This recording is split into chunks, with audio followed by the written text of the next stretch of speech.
ඔබේම හදවත කඩුවකින් අනිනු ලැබුවාක් මෙන් තුවාල වනු ඇත. මෙසේ වන්නේ බොහෝ දෙනෙකුගේ සිත්ති රහස් කල්පනා එළිදරව් වන පිණිසයයි කිය. දේවමාතාවන්ට මෙවැනි අනාවැකියක් මේ වයස පොඩි වයසකදීම ලැබෙනවා.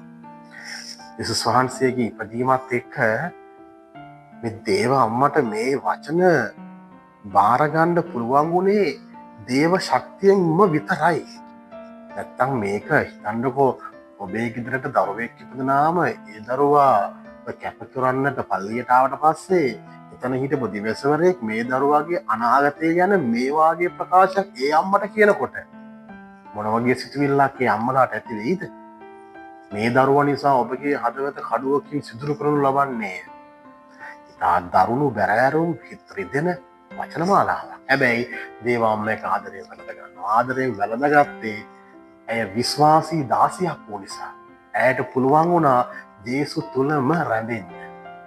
ඇයට පුළුවන් වුණා ජේසුත් එක්කම ගමන යන්න. ඇයට පුළුවන් වුණා ජේසු තුලින් තමන්ගේ දේව තාත්තා ළඟට මේ හැමදේම ලං කරගන්න.